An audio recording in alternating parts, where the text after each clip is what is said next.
And I came across just this dynamic of actually, the more regulated my nervous system got, the more chill I got, the more loving I was, the more darkness I found.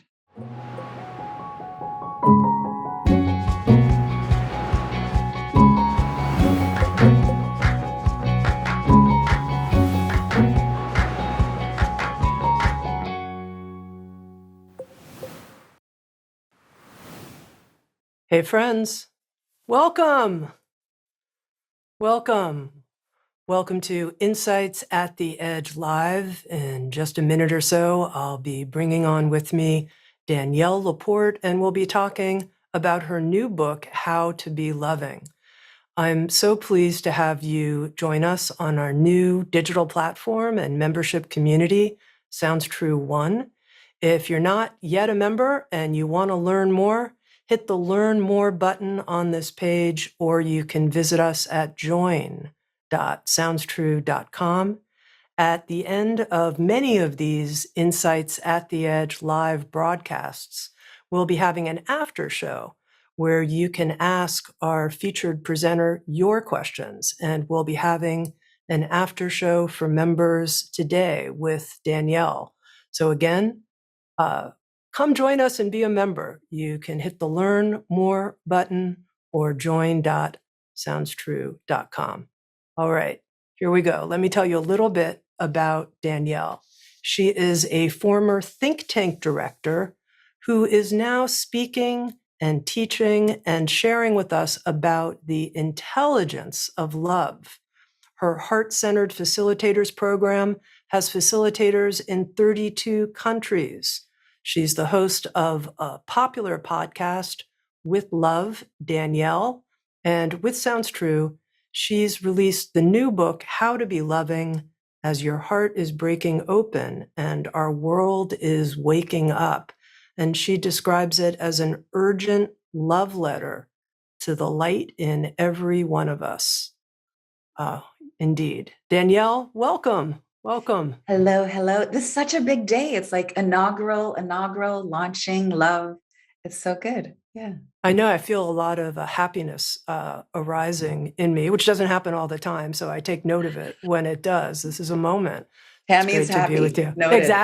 Exactly. Mark it down, Here at the very beginning, we're going to talk about many of the teachings in How to Be Loving that really struck me personally, and I think will really benefit our listeners.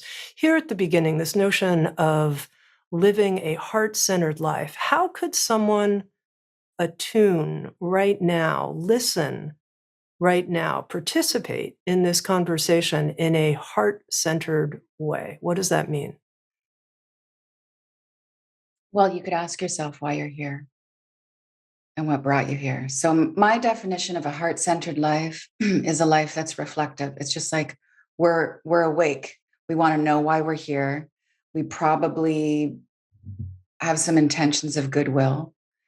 And my experience, like the switch to get present to that is really in the heart center. And the key to open that is breath.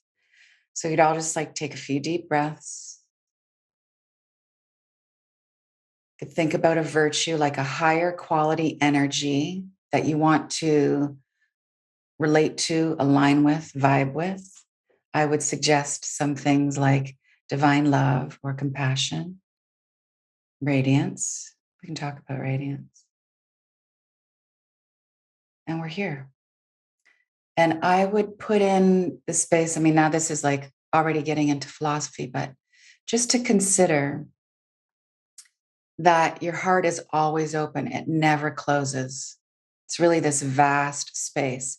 It's the mind that's more like an aperture that opens and closes and tells you what's right and what's wrong, creates all the division. So just want to like let your mind relax by focusing on your heart. That's it. Let your mind relax.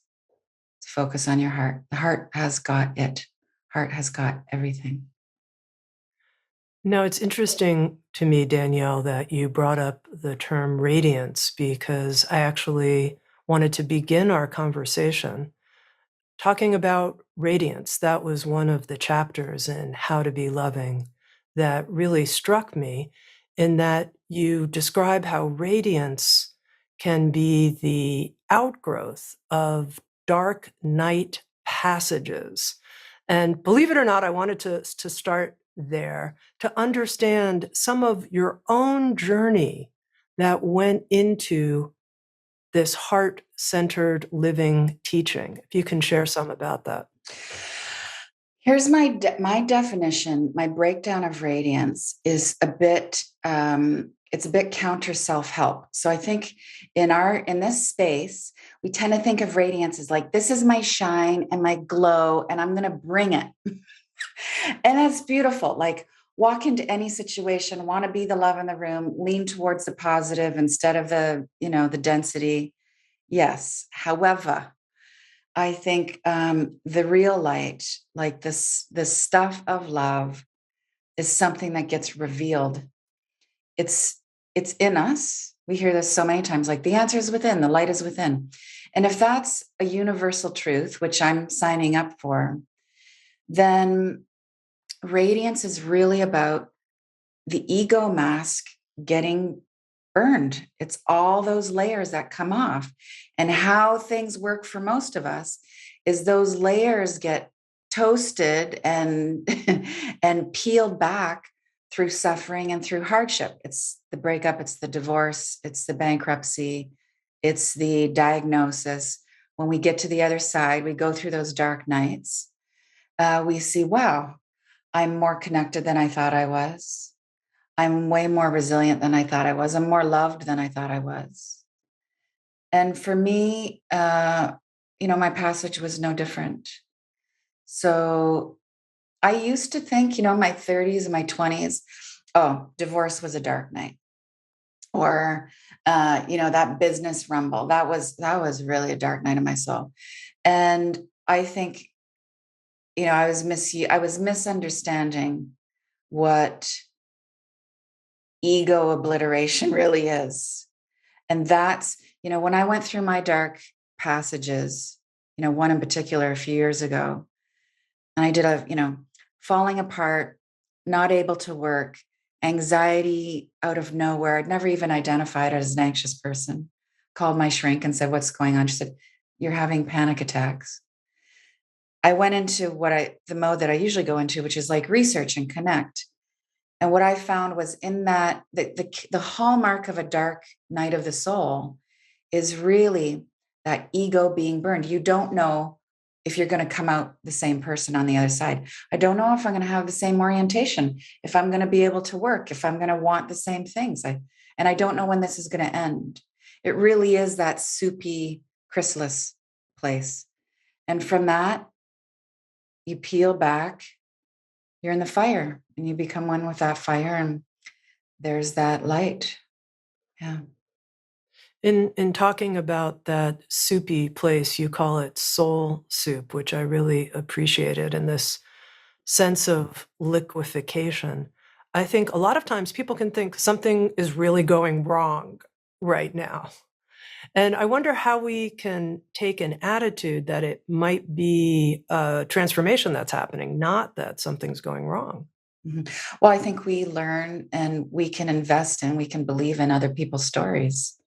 I mean, there are other people who have gone before who have appeared to be broken, and they rise, they get it together, they become more of themselves.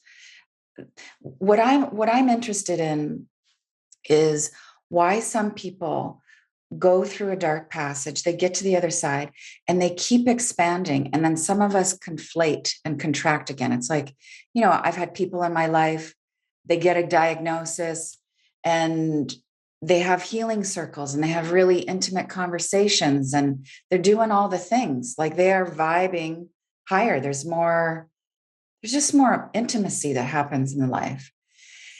And then a few years pass and they're back to their habits of overworking and not having a contemplation practice and busy, busy, busy. And then they get another reminder. There's like a fender bender or the illness comes back.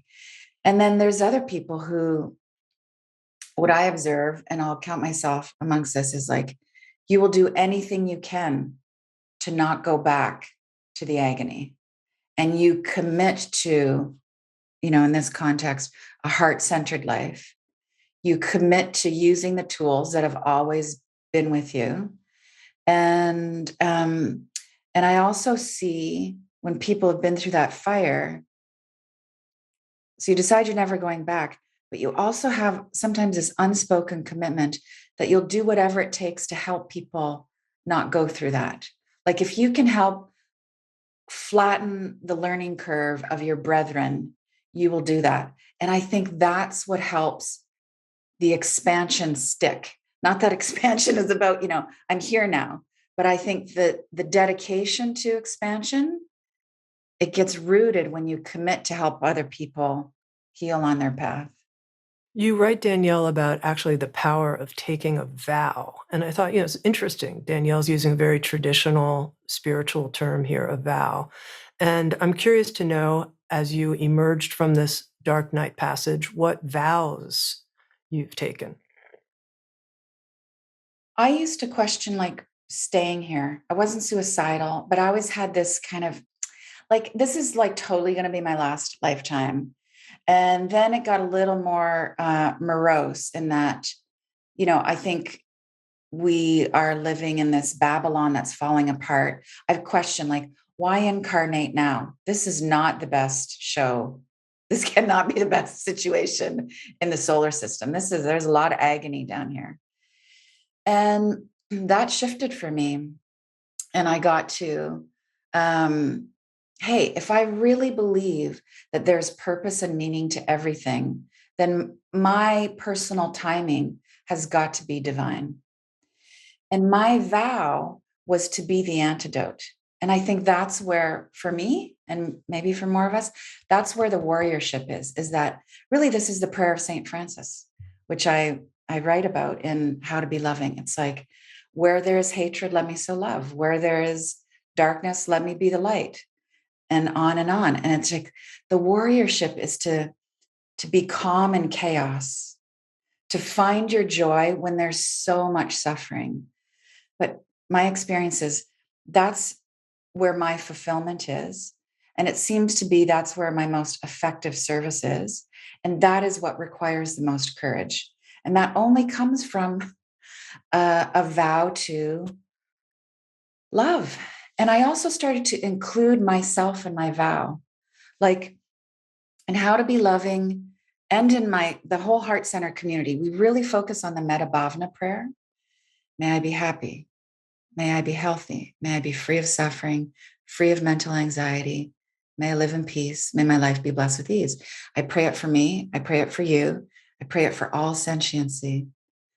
And it helped me. What dawned on me with that practice was that I was, always doing my seva and trying to burn my karma and praying for everybody else. And I was on the outside of those prayers and like, I'm included in sentiency.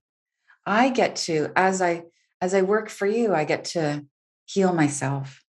There's been a real softening.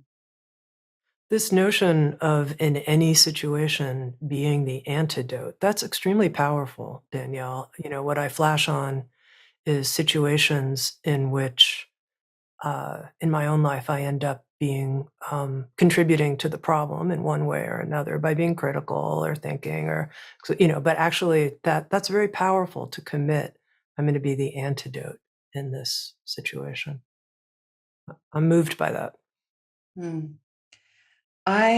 What it's done for me is if you avow to be the antidote, you will do your practices and you have to, like a story that was really healing for me in my own kind of flurry, because in that flurry, I really saw my own neuroses of hypercriticism, hyper judgment to myself and others. But I would always see how it was projected outwards. But then I got into like, wow, this is really some kind of self loathing that's happening. And I came across just this dynamic of actually, the more regulated my nervous system got, the more chill I got, the more loving I was, the more darkness I found. And what helped me was actually some teachings of Pema Chodron, of her story when she took her vows and, was saying to her teacher, like, I'm doing these practices and I'm really committed, but all that's coming up is fear. And he said, oh, then you're doing it right.